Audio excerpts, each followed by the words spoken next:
Pakistani drama अकमेर में देखेंगे कि वर्षा के घर से जो है बकार की डैड और मॉम जो है इसकी शादी में जा रहे होते हैं, और उधर दूसरी तरफ क्या होता है कि घर पे ऐमन जाती नहीं, तो ऐमन घर पर रहती है और वर्षा रहती है। तो वर्षा जो है चुपके से अपनी माँ से मिलने के लिए जाती है, और इधर ऐमन जो है एक लड़के से मोहब्बत करती है, तो वो उससे शादी करने के लिए जाती है। और घर पे ऐसे घर के कोई नहीं होता, सिर्फ मुलाजमा होती है। फिर उसके बाद में वर्षा अपनी माँ से मिलती है और कहती है मैं बहुत खुश हूँ क्योंकि बकार जो है अपनी मोहब्बत का मुझसे इज़हार करते हैं। तो वो कहती है शाबाश बेटा, ऐसे ही करते रहना, तुमसे यही उम्मीद है मुझे। और वो कहती है माँ कैसे भी करके अब्बा और ताऊ जान को अब मेरे पास आने ना देना, ना कोई केस करेंगे, इनसे बोल देना। तो वो कहती है तू चिंता ना कर, ऐसा कुछ नहीं होगा। और फिर वह जो है फिर वहाँ से वो चली जाए। इतने में उसकी ताई देख लेती है और कहती है कौन है। तो उसकी अम्मी जो है पागल होने का ड्रामा कर देती है कि वर्षा आई है ऐसे करके। फिर वह चली जाती है वहाँ से। दूसरी तरफ क्या होता है कि ऐमन को जो है समीर वह मेला फसला कर शादी के लिए राज़ी कर लेता है, और वहाँ पे 4 दोस्त ले आता है और एक कांजी को बुला लेता है, और बैठ के वहाँ पे शादी कर रहे होते हैं। तो उनका निकाह पड़ भी जाता है। उसकी दोस्त की बहन आती है ऐमन को सजाने के लिए। ऐमन बहुत सुंदर लग रही होती है।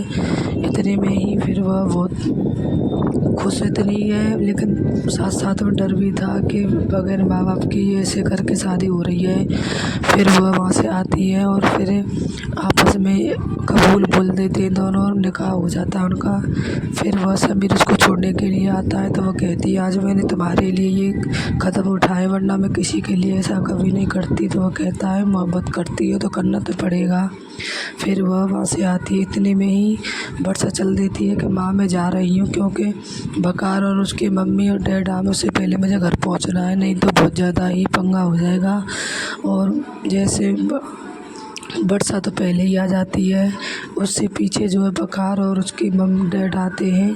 और फिर आके ही वह फिर कहते हैं कि क्या वो जो है मुलाजिमा से बात कर रही होती है कि वह कहाँ है ऐमन। वो कहती है मुझे नहीं पता बीवी, वो तो आप गई हो जब से ऐमन भी घर से गई है। तो इस पर दोनों आपस में बात कर रही होती। इतने में उसके माँ बाप आ जाते हैं और बकार भी आ जाता है। तो वो सन्न रह जाती हैं और मुंह खुले रह जाते हैं दोनों के। तो वो समझ जाती हैं कोई बात कर रही है। तो उसकी माँ कहती है तुम दोनों क्या खिचड़ी पका रही हो हमारे प्रति, बताओ क्या बात है। तो वर्षा भी चुप रह जाती है और वह मुलाजिमा भी चुप रह जाती है, वह कोई भी कुछ नहीं करती है। तो फिर उसके बाद में बकार कहता है वर्षा बताओ जो भी है क्या बात है, आखिर में बात क्या है। तो वर्षा कुछ नहीं कहती है। फिर कहती है देखो वो आ गई, ऐमन आ गई। ऐमन इतने में आ जाती है। अब ऐमन से सवाल जवाब होने लग जाते हैं कि कहाँ गई थी, क्यों गई थी, और हमारे साथ तो गई नहीं थी, तो फिर गई तो गई कहाँ थी। तो ऐसा कह के जो है यहीं पे अब आगे हम देखेंगे।